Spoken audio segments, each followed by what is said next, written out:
Emang abang ikutan dipanggil ijazah Jokowi? Saya takutnya ada orang memanfaatkan kasus ini ingin mentarget saya.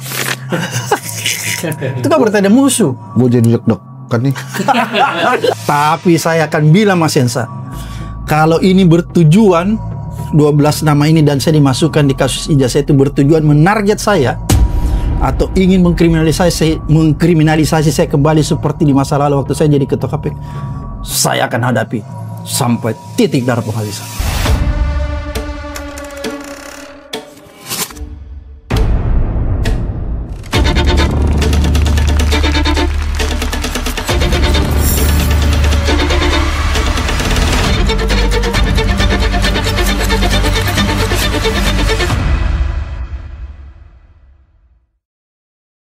Di sini dong, di tengah, kalau panjang. Jangan kecil-kecil. Negara tidak dibangun negara atas perilaku korup. Ya. Berdasarkan kejujuran. Wah, mantap. Negara tidak dibangun di atas perilaku korup, tapi dibangun berdasarkan kejujuran. Asik. Cocok. Cocok. Tanda tangan Mas ya? Iya, tanda tangan di bawah. Di bawahnya. Tulis tulis nama. Udah kan? Tanya sih. Bismillahirrahmanirrahim. Assalamualaikum warahmatullahi wabarakatuh. Ini ada Bang Abraham sama Pak Syam ini. Ya, Mas Henry. Kita sambil makan rebusan. Sebelum nanti kita pindah ke situ Pak, yang lebih serius. Jadi kita ketawa-ketawa aja. Ini ngobrolan warung kopi. Bang Abraham itu enak ini. apanya? Kacangnya. Ah iya. Kan tadi ada berita. Oke. Nadiem dan Yakut dipanggil KPK. KPK boleh? Iya. Gimana Bang Abraham melihat dua kasus ini? Kenapa kok kelihatannya menteri-menterinya Pak Jokowi ini Bermasalah sampai Yakut ini kalau tidak salah saya baru lihat lagi setelah digembar-gemborkan waktu itu menghilang dia. Gimana Bang Abraham melihat kasus ini? Jadi sebenarnya kalau kita lihat begini ya, bahwa berarti memang kita tidak punya kebijakan pemerintah ya. Pemerintah zamannya Jokowi itu tidak punya kebijakan yang bisa membuat kementerian lembaga KL ya, kementerian lembaga itu tidak terjangkiti virus korupsi. Harusnya kan begini. Harusnya tata kelola di setiap kementerian, lembaga, maupun pemerintahan provinsi, kabupaten, dan kota, tata kelolanya diperbaiki. Agar supaya tata kelola itu tidak seperti mesin. Kan tata kelola itu saya mengibaratkan mesin, Mas Hendrik. Jadi kalau mesin itu rusak, atau boleh saya katakan begini, tata kelola yang ada itu seperti mesin yang memproduksi kejahatan korupsi. Jadi dia memproduksi. Oleh karena itu mesinnya ini harus diperbaiki supaya dia menghentikan. Dia tidak memproduksi kejahatan korupsi. Itu yang terjadi di Indonesia. Kementerian-kementerian begitu. Contohnya ya, pola pemberantasan korupsi itu sebenarnya yang tepat ya. Jadi aparat penegak hukum itu tidak boleh berfungsi seperti pemadam kebakaran, Mas Hendy. Misalnya terjadi korupsi nih di sebuah kementerian atau lembaga, tangkap orangnya, adili, penjara. Oke, itu oke. Dalam hal penindakan untuk memberikan efek jerah. Tapi selain itu harus ada sesuatu usaha yang dilakukan. Apa itu? Perbaikan tata kelola. Itulah yang disebut kalau di KPK dulu pengintegrasian antara pendekatan penindakan dan pendekatan pencegahan. Jadi begitu kasusnya sudah disidik, orangnya dibawa ke pengadilan, di penjara, pada saat itu teman-teman KPK dari Kedeputian Pencegahan masuk ke dalam, memperbaiki tata kelolanya. Bisa sampai bertahun-tahun di situ. Mereka mendiagnosa mana sih di sini yang menyebabkan sampai korupsi. Setelah hasil diagnosa itu dia berikan rekomendasi kepada kementerian itu, ini loh diperbaiki 1, 2, 3, 4, 5, agar supaya tidak terulang lagi. Karena kalau sekedar memadamkan api seperti pemadam kebakaran, tidak ada jaminan berikutnya tidak terulang lagi. Karena itu pernah terjadi, Mas Hensa. Dulu KPK pernah menangani kasus korupsi di Kementerian Agama. Sekarang kita bicara tentang Kementerian Agama ya. Pada saat itu Z. Agil Munawar. Tapi itu sekedar dibawa ke pengadilan sekedar pendekatan penindakan aja, tidak ada perbaikannya. Akhirnya terulang di Surya Dharma Ali. Ya. Maka almarhum ya. Maka ketika pada saat itu kita menangani kasus haji juga ya, almarhum Surya Dharma Ali. Setelah kasusnya kita lakukan penindakan, kemudian kita masuk memperbaiki tata kelolanya, sistemnya kita perbaiki supaya tidak terjadi lagi. Oh, tapi gini maksud saya, sebelumnya kan ada case Tom Lembong ya, walaupun itu di kejaksaan ya, bukan di KPK. Itu kan juga menterinya Pak Jokowi. Iya. Nah, Yakut dan Nadiem ini kan juga menteri Pak Jokowi, walaupun ditangani oleh KPK. Sebetulnya ada apa sih dengan para menteri ini di era Pak Jokowi ini? Kita keluarkan dulu Tom Lembong ya. Ya. Karena Tom Lembong itu kan kriminalisasi kalau menurut saya. Jadi kita jangan samakan. Oke. Kan? Karena kalau kita samakan nanti bias pembicaraan kita kan. Jadi apa? Ada kemungkinan abolisi juga nggak? Kira-kira? Kalau saya langsung jumpin ke ujung nih. Melompat jadi. Ya melompat sedikit. Ini namanya straight to the point. Yang banyak itu aborsi. Jadi seharusnya ya kita bicara tentang tataran ideal. Ya. Tataran idealnya kasus korupsi itu sebenarnya sebaiknya tidak diberikan abolisi dan amnesti sebaiknya. Tapi kan kita tidak boleh lihat secara hitam putih. Karena jangan sampai ada kasus korupsi yang sebenarnya nuansanya kriminalisasi. Oke. Seperti Tom Lembong gitu ya. Ya. Jadi kita nggak boleh hitam putih juga. Tapi idealnya standing posisi bahwa kasus korupsi itu sebaiknya tidak diberikan amnesti abolisi, kecuali kita mensinyalir ada kriminalisasi kayak Tom Lembong begitu ya. Itu idealnya. Oleh karena itu, menurut kalau tadi pertanyaan Mas Henry, apakah ujungnya akan abolisi juga? Kedua kasus ini menurut saya harus hati-hati. Oke. Harus hati-hati karena menurut saya jangan sampai kedua kasus ini bukan kriminalisasi, tapi pure murni kasus korupsi. Itu kita harus hati-hati. Oleh karena itu menurut saya pemberian abolisi amnesti itu sifatnya selektif. Nggak boleh serampangan. Kalau di kepala saya sebagai orang hukum, Mas Henry, yang layak diberikan abolisi maupun amnesti itu kasus-kasus tertentu. Misalnya kasus-kasus yang bernuansa politik. Misalnya kayak kejahatan-kejahatan ITE. Ya, pencemaran nama baik terhadap penguasa. Itu kan ITE banyak orang di masa lalu ditangkap ya. Karena dianggap menghina presiden. Itu yang layak dan pantas untuk diberikan amnesti atau abolisi. Berkaca dari presiden di masa lalu kan begitu juga. Zamannya Gus Dur, Habibie waktu baru selesai reformasi itu kan dia juga melakukan amnesti abolisi terhadap tahanan-tahanan politik. Pernah juga Sri Bintang mendapatkan itu kan. Sri Bintang. Harusnya begitu sebenarnya. Tapi kalau Pak Abraham melihat Yakut ini, saya terus terang aja lagi nih saya ulang. Saya baru lihat lagi tuh setelah dia tidak lagi jadi menteri ya. Artinya apa itu? Kalau diangkat di DPR. Artinya apa Mas Hen saya mau bilang? Kalau nggak pernah lihat. Ya. Nggak apa-apa ya kita diskusi. Nggak apa-apa. Ya saya kaget juga gitu. Saya pikir masih di luar negeri dia. Tapi kelihatan tadi datang ya ke KPK. Tapi kalau dilihat dari kasus ini kebijakan yang salah atau memang ada intensi untuk korupsi kalau Pak Abraham lihat? Saya kan belum menganalisa, memeriksa kasusnya sejauh mana ya. Karena kan sebagai orang hukum saya harus memeriksa dulu baru saya bisa berikan pandangan yang pasti. Tapi kalau samar-samar, ya mungkin KPK sudah melihat ada peristiwa pidana. Dan peristiwa pidana itu adalah korupsi mungkin menurut saya ya. Nanti sama juga dengan kasusnya Nadiem. Oke, nanti kita bahas lebih dalam tentang Nadiem dan Yakut. Tapi ada pertanyaan-pertanyaan kan di kalangan awam ya Pak Abraham. Apa bedanya pemeriksaan korupsi oleh kejaksaan dengan KPK? Itu menarik itu. Ya, apa itu kira-kira? Sebenarnya kalau kita lihat di dalam KUHP itu kan sebenarnya sama saja ya. Tapi implementasinya jadi berbeda. Orang bisa memetah-metahkan, orang bisa menilai antara satu lembaga penegak hukum dan yang lain itu berbeda.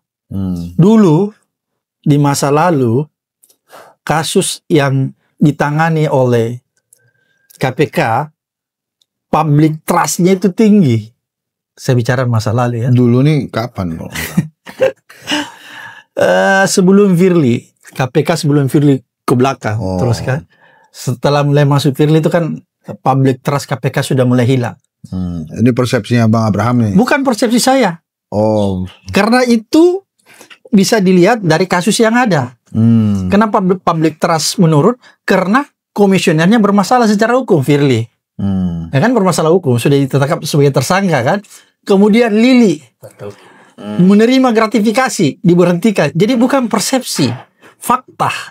Ya udah, kita balik lagi ke yang tadi tuh. Jadi kalau ada masyarakat bertanya dulu ya, apa bedanya penanganan korupsi oleh Kejaksaan dan KPK, walaupun kita perlu ingatkan juga bahwa KPK ini ada di eranya Ibu Mega, semangatnya pemberantasan korupsi, gitu ya. Terus kemudian juga ada wacana dibubarkan saja karena sudah tidak bermanfaat katanya. Aparat hukum yang lain itu juga sudah bisa melakukan penindakan korupsi. Tapi apa Bang Abraham, di kacamata Bang Abraham apa bedanya? Dulu kan semangat pembentukan KPK itu waktu di zaman Ibu Mega, karena dilihat kejahatan korupsi itu adalah musuh negara ya, extraordinary crime, jadi dia harus ditangani khusus. Terus dilihat pada saat itu, ini kok polisi kejaksaan tidak mampu menangani, jadi dibentuklah KPK supaya dia lebih khusus, dia konsentrasi. Karena kalau kepolisian dan kejaksaan dia menangani kasus-kasus tindak pidana, maka didirikanlah sebuah lembaga yang khusus supaya dia bisa bekerja lebih efektif, lebih kuat, dan lebih maksimal. Sebenarnya semangatnya begitu. Maka dibentuklah KPK. Dan KPK juga diharap menjadi trigger sebenarnya pada saat itu untuk kepolisian dan kejaksaan. Itu semangat pembentukan pertama. Oleh karena itu menurut saya harusnya memang KPK dia mempunyai mempunyai cara yang harusnya tidak seperti biasa-biasa saja dalam mengusut kasus korupsi. Dia harus lebih dari kepolisian dan kejaksaan. Tapi sekarang setelah kejaksaan dilihat akhir-akhir ini mengusut kasus korupsi yang luar biasa kerugian negaranya, grand corruption, maka public trust itu mulai beralih dari KPK ke kejaksaan. Kan begitu kesannya, mulai beralih. Oleh karena itu menurut saya KPK harus mengembalikan public trust. Apalagi kemarin kalau lihat pidato-pidato Ibu Mega yang dia mulai katanya skeptis ya terhadap KPK. Tapi kan itu sudah dibantah oleh Ketua KPK ya, bahwa KPK masih seperti dulu gitu, tetap on the track dan lain sebagainya. Oleh karena itu menurut saya memang tantangan terbesar bagi KPK yaitu mengembalikan public trust. Tapi bukan berarti ketika kejaksaan itu mendapat public trust yang kuat, maka kita bisa simpulkan pengusutan kasus korupsinya itu adil, fair. Itu kita masih bisa berdebat di situ sebenarnya Mas Hensa. Karena kalau kita lihat kasus Timah, coba lihat ya, siapa-siapa yang ditersangkakan dalam kasus Timah. Kan orang biasa-biasa aja. Salah satunya suami artis kan. Kalau suami artis itu kan tidak ada resistensi. Polsek juga bisa tuh menangani. Jadi kira-kira begitu. Tapi sekarang kita kembali lagi dipertontonkan dan mulai percaya lagi ketika dia mengusut kasus migas yang melibatkan katanya mafia migas selama ini, Risa Halid. Tapi lagi-lagi ketika dia mentersangkakan yang bersangkutan kan nggak ada di Indonesia. Ini ujian bagi kejaksaan. Mampukah dia mendatangkan Risa Halid? Kalau ternyata tidak, berarti kita harus pertanyakan kejaksaan, ada apa? Karena mengambil orang di negara lain itu hal yang tidak sulit, apalagi cuma di Malaysia. KPK dulu, itu ada beberapa yang diambil dari luar. Nasarudin lari ke Meksiko, kan masih ingat? Kemudian waktu zaman saya kita pernah tangkap Anggoro, lari di Cina, kita ambil. Kemudian dulu ada juga Nunun Nurbeti, apa dan lain sebagainya itu di luar negeri diambil semua. Jadi nggak sulit. Jadi kita buktikan nih, kalau dia nggak berhasil, ini tanda tanya, ada apa? Padahal dekat banget nih Malaysia. Ya. Tapi apakah mungkin ada kolaborasi atau kerjasama antara KPK dan Kejaksaan dalam pemberantasan korupsi ini, Bang? Selalu ada, karena ada yang disebut supervisi ya, koordinasi dan supervisi. Oh, oke. Itu apa syaratnya, mesti lewat Jadi presiden begini, dulu atau bisa dulu lembaga? undang-undang lama mensyaratkan bahwa setiap kasus korupsi yang ditangani oleh aparat penegak hukum lain, yaitu kepolisian dan kejaksaan, maka dia harus menyampaikan reportnya. Sejauh mana dia tangani, dia harus mengirimkan selalu reportnya, supaya KPK bisa mengontrol kasus ini ditangani nggak dengan baik, fair nggak, adil nggak. Dulu begitu. Jadi bisa dikontrol. Jadi kalau ada yang tiba-tiba mandek, dan bukan sekedar mengontrol, KPK juga berperan sebagai mitra aparat penegak hukum lain untuk bisa membantu. Misalnya gini, kejaksaan atau kepolisian kesulitan mendatangkan saksi ahli. Dulu zaman saya begitu. Biasa kita yang menyiapkan. Atau misalnya ada buron saksi, bukan ya, yang saksi berada di luar negeri belum tersangka. Itu biasa dia koordinasi sama KPK, KPK yang jemput di luar. Begitu sebenarnya ceritanya di masa lalu. Dan saya pikir itu masih ya. Makanya dulu ada di unit Korsup, koordinasi supervisi. Nah, Bang, kan kemudian ada, saya ini sifatnya desas-desus saja lah, bahwa pemberantasan korupsi di zaman Pak Jokowi itu justru tidak lebih baik dari zamannya Pak SBY misalnya. Ya. Itu kenapa kemudian masyarakat berpersepsi seperti itu, Bang? Saya pikir persepsi itu bisa dibuktikan dengan fakta. Kita nggak boleh katakan persepsi itu asumsi, karena ada faktanya. Mau lihat faktanya? Apa itu? Faktanya, di zaman Jokowi lah itu, KPK undang-undangnya direvisi. Tahun 2019. Oh, yang ada tes wawasan kebangsaan itu. Itulah yang disebut pada saat itu, yang ketika mahasiswa turun, itu reformasi di korupsi. Masih ingat kan sampai ada mahasiswa korban, beberapa orang meninggal. Itu adalah demo terbesar setelah reformasi. Kenapa itu reaksi dari mahasiswa dan masyarakat ketika undang-undang KPK direvisi? Kenapa ada reaksi? Karena nyata-nyata undang-undang KPK yang direvisi, undang-undang yang baru, itu tidak lebih baik, justru lebih buruk. Makanya timbul reaksi. Kalau undang-undang itu lebih bagus, maka tidak ada reaksi. Kan begitu, tapi dia lebih buruk. Salah satu contohnya, kalau saya mau jelaskan beberapa pasal yang melemahkan, itu panjang nggak? 5 hari kita bisa berdiskusi di sini. Salah satu misalnya begini. Nggak cukup ini rebusan. Dan ini harus begadang ya, maka. Salah satu contohnya begini, di undang-undang lama Mas Hensat, itu jelas-jelas dinyatakan bahwa keberadaan lembaga KPK itu adalah sifatnya independen. Jadi kedudukan lembaganya itu dia adalah sifatnya independen. Terbebas dari kekuasaan eksekutif, legislatif, dan yudikatif. Itu di undang-undangnya dinyatakan. Tapi di undang-undang baru itu jelas-jelas dinyatakan bahwa kedudukan KPK adalah lembaga pemerintah, lembaga pemberantasan korupsi yang berada di bawah rumpun eksekutif. Ketika dia berada di bawah rumpun eksekutif, berarti dia menjadi bagian dari eksekutif. Maka pada saat itu, karena dia bagian dari eksekutif, maka diwajibkanlah seluruh pegawai KPK itu menjadi ASN. Maka diadakanlah TWK, tes wawasan kebangsaan. Tapi lagi-lagi rupanya tes wawasan kebangsaan yang dilakukan ini adalah tes abal-abal. Tujuannya apa? Tujuannya tidak murni. Tujuannya hanya ingin menyingkirkan orang-orang yang selama ini bekerja tanpa pamrih di KPK. Itu persepsi lagi atau bukan persepsi, ini fakta. Karena apa? Soal-soal yang ada di dalam tes wawasan kebangsaan itu adalah soal-soal tidak berhubungan langsung untuk mengorek apakah kita punya wawasan kebangsaan, itu bisa dilihat dari tes itu. Dan itu satu. Kemudian yang kedua, rata-rata orang yang dikeluarkan dinyatakan tidak lulus tes wawasan kebangsaan itu kan ada 57 orang. Itu hampir sebagian besar penyidik-penyidik KPK yang dulu polisi. Artinya apa? Saya mau bilang begini. Dulu mereka sudah melewati itu waktu tes akpol. Oh. Fakta kan? Bukan persepsinya Abraham. Ya. Berarti mereka ini sudah lulus tes wawasan kebangsaan kayak novel dan lain-lain sebagainya. Ada beberapa perwira polisi kan. Terus dites lagi wawasan kebangsaan kan aneh. Terus dinyatakan tidak lulus. Nah, aneh kan?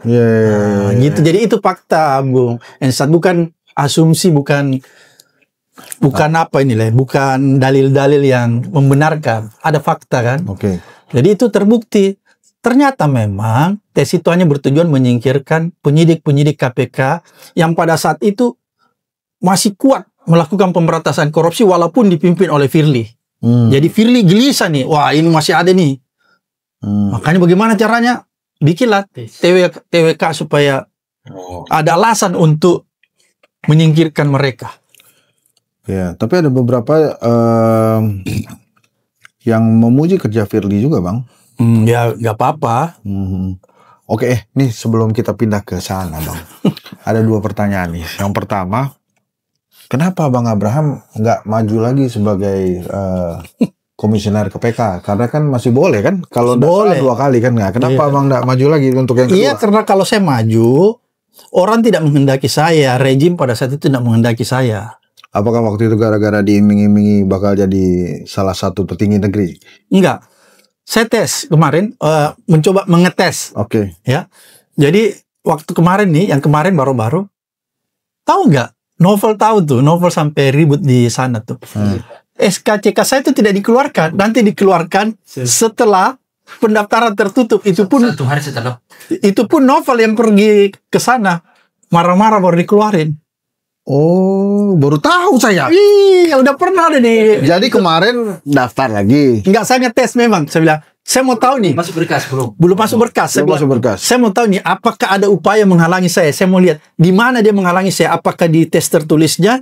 Saya pikir kalau dia halangi saya di tes tertulisnya, maka saya akan minta semua orang membongkar tes tertulis itu kan? Ya, apakah memang di mana nih yang salah? Tapi ternyatanya dia lebih lihai. Dia pikir kalau itu, wah bisa bocor nih kan? Dia halangi saya sejak dari awal, Pak. Baru tahu saya. Wah, udah ada. Di kantor mana, Pak? Hah? Bang Abraham mengajukannya SKCK di mana? Kan di kepolisian, di Bareskrim. Saya minta tolong sama Bung Novel tuh, karena kan dia di sana. Marah-marah tuh Bung Novel di sana. Baru dikeluarin, tapi itu pun 1 hari setelah. 1 hari setelah pendaftaran tutup. Iya, baru ditelepon saya udah keluar. Makanya lain kali abang jangan deket-deket dong, minta apa ngurusnya ada jauh-jauh hari sudah niat. Oh gitu ya. Tapi misalnya abang masuk lagi, apa hal yang mau abang lakukan itu? Sebenarnya begini ya, kalau saya sih, walaupun kita nggak masuk lagi, kalau pemerintah itu serius, sebenarnya dia harus mengembalikan. Kalau pemberantasan korupsi ini pengen berjalan seperti dulu lagi dan KPK kembali seperti dulu lagi, karena kan ada kritikan ya terhadap lembaga KPK ya. Harusnya undang-undangnya dulu dikembalikan. Pak Prabowo dong ya, dan teman-teman DPR kan kalau DPR undang-undang tuh. Ya udah, ini yang terakhir nih Bang, ini titipan teman-teman. Emang abang ikutan dipanggil ijazah Jokowi? Dipanggil aku. Kenapa? Maksudnya saya lihat kan, ada 12 nama di situ. Jadi saya menduga nih, mungkin karena podcast. Karena di antara 12 orang itu ada 4 orang podcaster. Ada Michael Sinaga dari Sentana, terus ada Langka Update, terus ada lagi saya nggak tahu. Gitu. Saya menduga-duga itu. Menduga-duga, tapi saya belum tahu persis. Iya. Atau mungkin ada orang yang memanfaatkan musuh-musuh lama saya. Bang punya musuh juga Bang ya? Buktinya SKCK saya nggak keluar. Itu kan berarti ada musuh. Gue jadi deg-degan nih. Nah kalau Bang Abraham saya tahu masa mudanya petinju memang. Olahraganya tinju Bang ya? Aduh. Jadi gitu, maksudnya saya takutnya ada orang memanfaatkan kasus ini ingin mentarget saya. Makanya nama saya dikasih masuk di 12 itu. Paling tidak mendiskreditkan saya. Kira-kira begitu Mas Hensa. Tapi saya akan bilang Mas Hensa, kalau ini bertujuan 12 nama ini dan saya dimasukkan di kasus ijazah itu bertujuan menarget saya, atau ingin mengkriminalisasi saya kembali seperti di masa lalu waktu saya jadi ketua KPK, saya akan hadapi sampai titik darah penghabisan. Oh. Kenapa sih abang? Kenapa ada orang kepikiran mau target Abraham Samad gitu? Ya karena kan mungkin ada orang tidak nyaman dengan saya. Kenapa mereka nggak nyaman? Buktinya kenapa SKCK saya tidak keluar? Oh ya, lupa kali, keselip-selip kali atau gimana? Enggak lah tuh, tanya aja sama novel yang setengah mati cari di sana. Mungkin kalau bukan novel yang datang ke sana nggak keluar tuh. Padahal prosedurnya itu cuma 12 jam. Iya. Untuk proses SOP-nya. Ya udah, gitu bang, kita pindah ke section yang sebelah. Kita bahas tentang pemanggilan Nadiem ya, terus Yakut. Saya mau bahas sedikit temannya Bang Sam, Sylvester Mautina. Itu kira-kira gimana tuh sampai MA-nya lupa apa gimana bang ya? Saya nggak tahu karena saya tidak terlalu tahu kasus itu ya. Tapi katanya itu udah lama, tahun 2019. Tapi saya sendiri kalau Anda tanya, saya nggak terlalu tahu itu kasus. Oh, kalau gitu kita bicarakan Nadiem dan ini. Saya mau lihat abang dari kacamata seseorang yang mengerti hukum tentang case-nya Yakut dan Nadiem Makarim. Kita pindah ke sana ya teman-teman ya, di sesi 2. Assalamualaikum warahmatullahi wabarakatuh.